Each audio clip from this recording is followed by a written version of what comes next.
Welcome back. This is episode 16 of the Teachers in Transition podcast and YouTube channel. And today I want to talk a little bit about the importance of rebranding yourself when you are in the midst of any sort of career transition. And this is important because it is something that goes on inside of your head.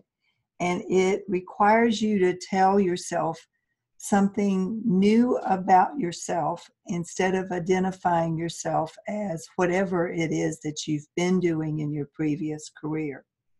This may be very difficult for any career professional. I'm not sure. I know from my own experience and from working with teachers in particular that teachers struggle a little bit with this. They've identified for so long as a teacher. In my case, I was an elementary school librarian for over 33 years. That's half of my life, if you think about it. So when you've been identifying yourself in a certain way for so long, suddenly switching gears and thinking of yourself in some other way is difficult. Challenging. It's certainly not impossible, and over time I began to think of myself as a career coach and stress management coach and presenter and author instead of as an elementary school teacher or librarian. But it took a while. And when you are undertaking any kind of transition from one career path into another, I want you to be gentle with yourself and not push yourself, not rush it in the way of making yourself feel guilty or feel bad or feel uncertain or worse. The worst case scenario is that you just give in to imposter syndrome. Now, imposter syndrome is real. I've heard people talk about it just recently. I heard two very accomplished professionals who have tons of experience between the two of them. They both talked about how at a couple of times during their esteemed careers, they felt a sense of imposter syndrome. If you're not familiar with the term, it's a sense of being a fraud, not being who you're presenting yourself to be, and a fear of being found out, to not be as qualified as you say you are, or as expert in an area as you say you are. Let's face it, there are a lot of imposters out there, but a lot of people who shouldn't feel imposter syndrome feel it anyway. It's natural. It's normal.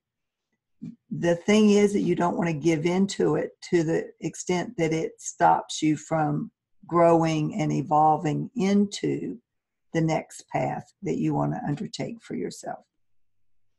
So in thinking in terms of your brand, and I think of it sort of separately as a personal brand and then a professional brand, and then there's the in-person brand and there's the social media brand. All of these different brands are ways that you define yourself and that other people begin to define you and identify you. Well, what it all boils down to at the end of the day is, what is your reputation? When people hear your name, what do they think of? Do they think of someone who is professional, who is always on time, who's punctual, who's always prepared, who's always done their homework before showing up for a meeting? Or is your brand, you're always late, you've never done the work ahead of time, you're always sort of trying to get things done by the seat of your pants, you're a procrastinator, you let other people take the load and you shift the responsibility for whatever your work should have been onto other people, and if things go wrong, do you then blame people or let them be scapegoated instead of you taking responsibility. All of that has something to do with your online, in-person, professional, and personal brand. So the good news is you can always rebrand yourself. Think of companies that have changed their logos or changed the facades on their buildings, changed, even rebranded their entire mission and vision in some way. But when you think of certain company names, you think of a particular impression. Just consider, if I say the word Google, what comes to mind? Search engines, right? It's how you find stuff online. So it's become so prevalent in our culture today that it's become a verb. Google that. Just look it up on Google. Amazon. What do you think of when you think of Amazon? Fast service, get anything you want, immediate, free shipping. Those are the kinds of things, especially if you have a Prime subscription, those may be the kinds of things that you think of when you hear Amazon. Disney, you have a certain impression of Disney when you hear the name Disneyland and Disney World, anything related to Disney. Macintosh or Apple or Dell or Hewlett Packard. Whole Foods versus Food Lion, just as a few examples. These are all examples of brands and brandings that have been done purposefully for the purpose of attracting a certain type of person to do business with that particular company or business. When you are rebranding yourself for your new career, your new endeavor, whatever it is that you're undertaking for yourself, you are taking on a new identity, so to speak.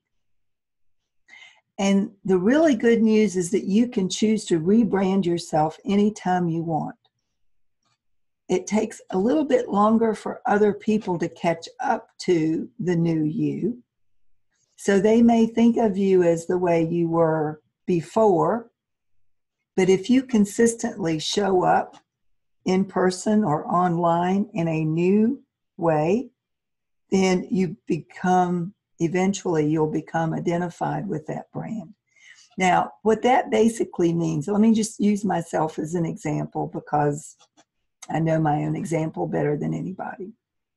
Like I said, I was an elementary school librarian for 33 years. Part of that time I taught sixth grade language arts for half a day, but even then I was a middle school assistant librarian. So being a librarian was part of my professional identity. With that in mind, I don't think I have to tell you what the stereotype of a librarian is. It's maybe not as much the case today as it used to be, but back in the days when I first became a librarian, the stereotype was of a little, dowdy, frumpy, little old maid, if you will, somebody who'd never married and never had any real life experience other than just going to work and reading all the time and being very quiet and mousy even. And I admit, I know at the time, when I first went into library work, I met a lot of those ladies who struck me as being very similar to that stereotype.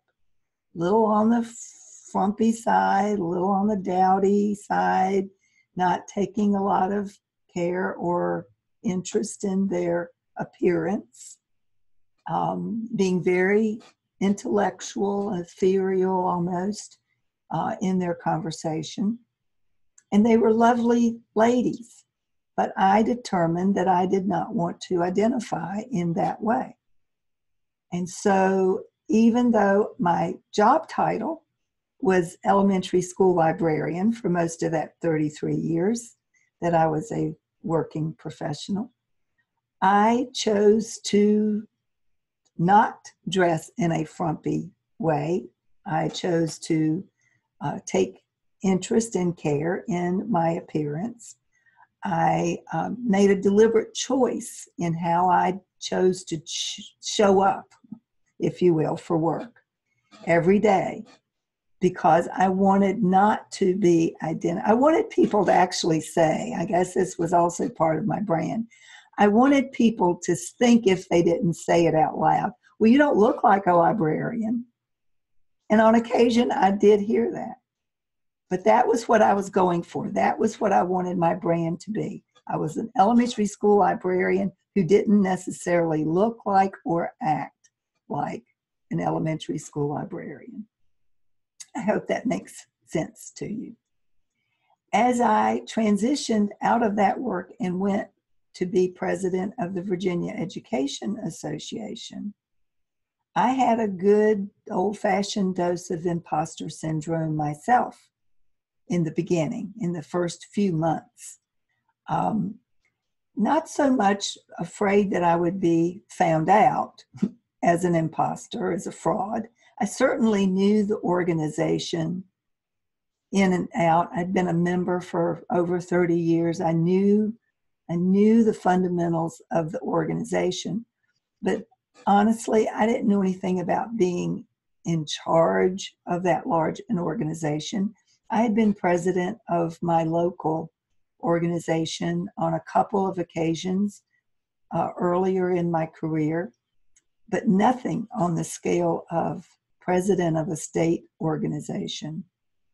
And it took a few months of learning from other presidents who had preceded me, other presidents from other states who had been in the job longer than I had been, other people who were there to help me and guide me and show me the way before I began to feel comfortable in that role. And so that was a sort of rebranding. And then when I left the VEA, I had to go through the process again, because suddenly after 4 years, I wasn't the president of the Virginia Education Association anymore. I was the past president. Someone else took that role, and I needed to redefine, reinvent, and retool myself, because it was at that point that I realized that I was too burnt out and too tired to want to go back to teaching, which was the option that I was offered. So it took a little while. And when I first established my business as a life strategies and stress management coach, I had another bout of imposter syndrome. I did a lot of pro bono work during those first few months so that I could get some experience. Interestingly enough, people treated me as though I knew what I was talking about, even though at times I felt like I was making it up as I went along. But that is part of the process of, you've heard of faking it until you make it. Well, sometimes you have to do that. Not to say that you are fraudulent about it. I had gone through training as a life strategies coach. I had passed an exam. I had done the same for stress management coaching. I had taken a course. I had passed an exam. I was a certified, on paper, I had the certificate to show for it. Certified as a life strategies coach and as a stress management coach. But for those first few months, until I got some real life experience under my belt, until I began to see which strategies worked for the people that I was working with and for, I had to fake it until I felt like I could make it. And that was all going on 7 years ago. And now I can't imagine doing anything else from what I'm doing now. So I urge you to consider, what is it that you would like to do next? What do you need to do in order to redefine, retool, and rebrand yourself?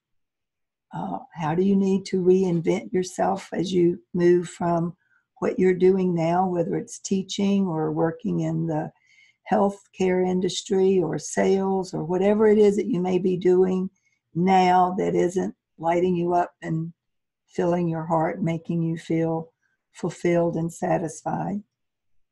What is it that you think you might like to do moving forward that you would be much happier doing? And maybe you need to experiment a little bit and play with some possibilities. That's part of what I help people do in the course of my work. Just play with possibilities. Consider what is it that you think you would like to do in place of what you're doing now. Because at the end of the day, I tell my clients this all the time, and I believe it to be true. Work that feels fulfilling leads to a much happier life all the way around. If you're doing work that feels good, that makes you feel like you're being fulfilled and you're satisfied doing, and you feel like it's meaningful, it makes a difference in your health. It makes a difference in your relationships. It makes a difference in every aspect of your life. And I think life is simply too short to be spending it caught up in a career or at a job that you hate going to every Monday morning, and you drag yourself through all week long to get through till Friday so you can have that weekend. So you live for the weekends, you live for your vacations, if you're a teacher, you live for the summers off. Life's too short to be spending it waiting for the next break, waiting for the next weekend. And you have so much more to offer in a line of work where you're going to feel fulfilled and lit up and excited and enthused. So know that it's possible for you to take on a new kind of work, to transition from one career into another, and that part of the process includes learning how to rebrand yourself so that you can be doing the kind of work that you enjoy doing, and then you embrace the new identity, the new you that you are becoming. And at the end of the day, aren't we always becoming something new? As long as we're alive and willing to learn, we're always learning something new. So that's it for today. I hope that is a little helpful for you. Think in terms of how do you want to rebrand yourself as you move from your old identity, your old career, whatever it is that you've been doing that you no longer enjoy, into your new identity, your new way of being in the world, how you're going to show up in person, online, whether it's or your personal brand or your professional brand. That's it for today. Do subscribe to the YouTube channel or the podcast today if you found this information helpful. Next week, I'll be talking about another stress management strategy. Hope you have a great week. Until then, this is Kitty Boitnott of Teachers in Transition. Have a great week.